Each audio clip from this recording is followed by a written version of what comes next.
പുതിയൊരു വീഡിയോയിലേക്ക് എല്ലാവർക്കും സ്വാഗതം. ഇന്നത്തെ എൻ്റെ റെസിപ്പി ബീഫ് മസാലയാണ്. അത് എങ്ങനെയാണ് ഉണ്ടാക്കുന്നതെന്ന് ഞാൻ നിങ്ങൾക്ക് വീഡിയോയിൽ കൂടി കാണിച്ചു തരാം. വീഡിയോ ഇഷ്ടപ്പെട്ടെങ്കിൽ ലൈക്ക് ചെയ്യാനും ഷെയർ ചെയ്യാനും മറക്കരുത്. 1 കിലോ ബീഫാണ് എടുത്തിരിക്കുന്നത്. 2 സവാള, 1 ടൊമാറ്റോ, 3-4 പച്ചമുളക്, 5-6 വെളുത്തുള്ളി, ചെറിയ പീസ് ഇഞ്ചി. ബേസായിട്ടുള്ള മസാലയാണ് എടുത്തിരിക്കുന്നത്. 3 ടീസ്പൂൺ മുളക് പൊടി, 2 ടീസ്പൂൺ മല്ലിപ്പൊടി, 1/4 ടീസ്പൂൺ മഞ്ഞൾപ്പൊടി, 1 ടീസ്പൂൺ ഉപ്പ്. ഇനി നമുക്കിതെല്ലാം ഒന്ന് കട്ട് ചെയ്തെടുക്കാം.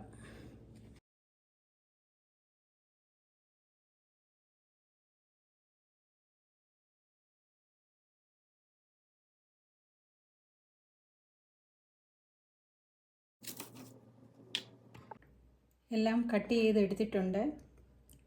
ഇനി നമുക്ക് ബീഫ് റെഡിയാക്കാം. ബീഫ് കഴുകി എടുത്തിട്ടുണ്ട്. ഇനി അതിലേക്ക് ബേസായിട്ടുള്ള മസാല ആഡ് ചെയ്യണം.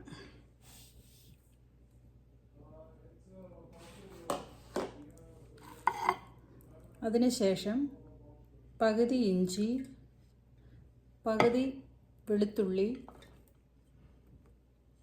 മുഴുവൻ പച്ചമുളകും ഇട്ട് കൊടുക്കണം.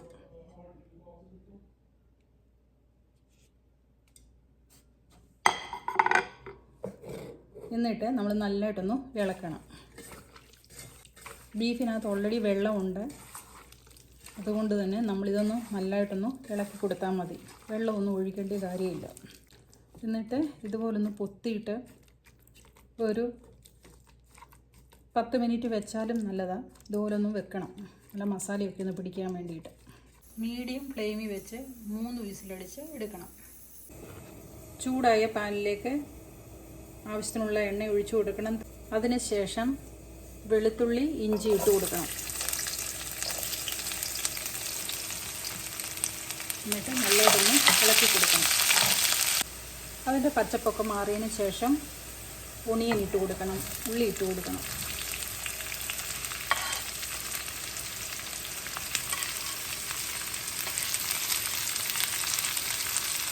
എന്നിട്ട് നല്ലതായിട്ടൊന്ന് ഇളക്കി കൊടുക്കണം.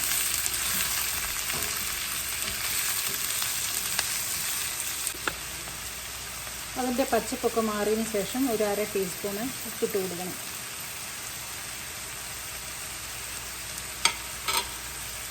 എന്നിട്ട് നല്ലതായിട്ടൊന്ന് ഇളക്കി കൊടുക്കണം. അതിനുശേഷം ടൊമാറ്റോ ഇട്ട് കൊടുക്കണം. എന്നിട്ട് നല്ലതായിട്ടൊന്ന് ഇളക്കി കൊടുക്കണം. ഉള്ളിയും തക്കാളിയും ഇതുപോലൊന്ന് വഴറ്റി എടുത്തതിന് ശേഷം കണ്ടോ, കളറൊക്കെ കണ്ടോ. അതിന് ശേഷം അടുത്ത മസാല ഇട്ട് കൊടുക്കണം. 1 ടീസ്പൂൺ പെപ്പർ, 1/2 ടീസ്പൂൺ പെരുംജീരകത്തിൻ്റെ പൊടി, 1 ടീസ്പൂൺ ഗരം മസാല ഇതിലേക്ക് ഇട്ട് കൊടുക്കണം.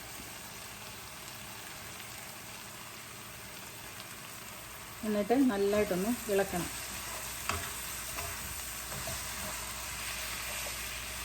അതിനുശേഷം 1 ടീസ്പൂൺ മീറ്റ് മസാല ഇട്ട് കൊടുക്കണം ഇതുപോലെ. എന്നിട്ട് ആ എണ്ണയിലിട്ടൊന്ന് പച്ചപ്പൊക്കെ മാറ്റിയെടുക്കണം.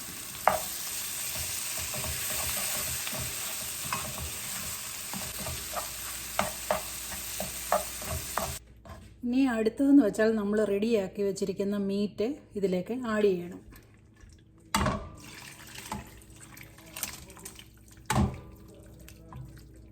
എന്നിട്ട് നല്ലതായിട്ടൊന്ന് ഇളക്കി കൊടുക്കണം ഇതുപോലെ.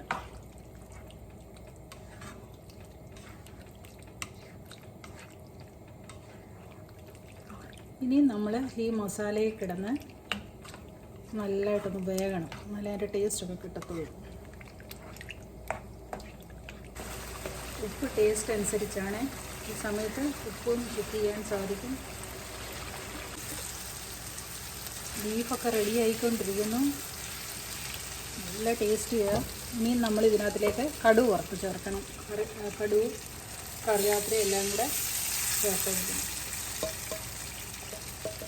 എന്നിട്ട് നല്ലതായിട്ടൊന്ന് ഇളക്കി കൊടുക്കണം.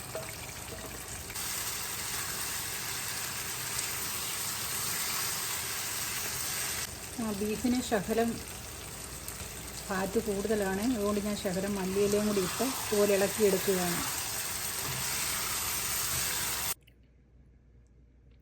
ബീഫ് മസാലയൊക്കെ റെഡി ആയിട്ടുണ്ട്. നല്ല ടേസ്റ്റിയാണ് മസാലയുടെ എല്ലാം. കണ്ടോ, ചോറിൻ്റെ കൂടെയും ചപ്പാത്തിയുടെ കൂടെയും ഒക്കെ കഴിക്കാൻ നല്ലതാണ്. ഇതുപോലെ നിങ്ങളും ഒന്ന് തയ്യാറാക്കി നോക്കാം.